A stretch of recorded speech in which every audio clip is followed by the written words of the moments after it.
السلام علیکم ویورز، آج کے خوبصورت اقوال آپ ہی کے لیے، ویڈیو کو پورا ضرور دیکھیے۔ جو یقین کی راہ پر چل پڑے انہیں منزلوں نے پناہ دی، جنہیں وسوسوں نے ڈرا دیا وہ قدم قدم پر بہک گئے۔ لوگ جتنا بھی دل دکھائیں یہ یاد رکھا کریں گے، جب اللہ کے بندے ہمیں توڑتے ہیں تو ان کا توڑنا ہمیں اللہ سے جوڑتا ہے۔ آزمائش میں اللہ اذیت دینے کے لیے نہیں بلکہ کچھ سکھانے کے لیے ڈالتا ہے۔ جتنی جلدی سیکھ جاؤ گے اتنی جلدی وہ دور ہو جائے گی۔ جو رات کے بعد صبح دیتا ہے، جو گرمی کے بعد ٹھنڈ دیتا ہے، بے شک وہی خدا پریشانی کے بعد خوشیاں بھی دے گا۔ اکثر لوگ کہتے ہیں ایک ذرا سی بات پر تعلق ٹوٹ گیا، اس ذرا سی بات کے پیچھے بہت سی بڑی بات ہوتی ہے، اور وہ ذرا سی بات دراصل برداشت کی آخری حد ہوتی ہے۔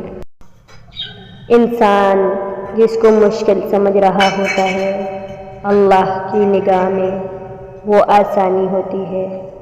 انسان جس کو سزا سمجھتا ہے وہ عطا ہوتی ہے۔ بس وقت کو کچھ وقت دینا ہوتا ہے، پھر پتہ چلتا ہے کوئی دیر تھی، وہی نہیں جو دیر تھی وہ تو سراسر خیر تھی۔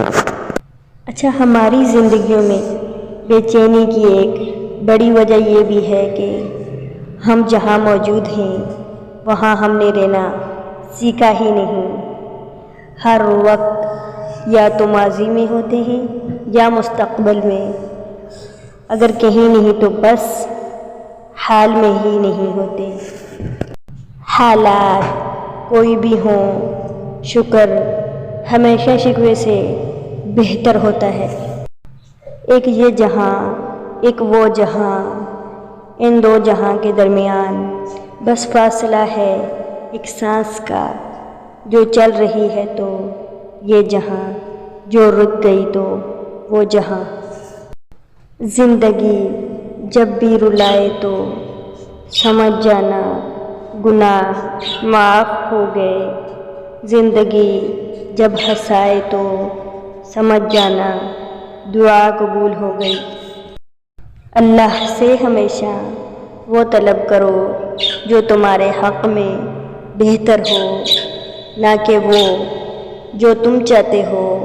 ہو سکتا ہے تمہاری چاہت کم ہو اور تمہارا حق بہت زیادہ ہو۔ پھل درخت کے اندر سے نہیں آتا، یقین نہیں تو درخت کاٹ کر دیکھ لیں، لکڑی ہی لکڑی ہے۔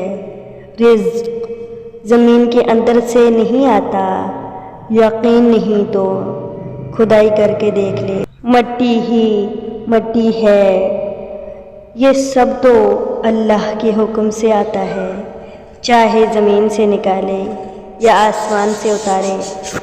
اگر کسی کے پاس سب کچھ ہو تو دنیا جلتی ہے، اگر کسی کے پاس کچھ بھی نہ ہو تو دنیا ہنستی ہے۔ میرے پاس آپ کے لیے دعا ہے، جس کے لیے دنیا ترستی ہے۔ اللہ آپ کو نام میں، کام میں، گھر میں، عزت میں، صحت میں، زندگی میں، مال میں ہمیشہ خیر و برکت عطا فرمائے، اور آپ کو ہمیشہ تندرست اور سلامت رکھے۔ آمین۔ شان سے جئیں اور اپنوں کا مان رکھیے۔ اللہ حافظ۔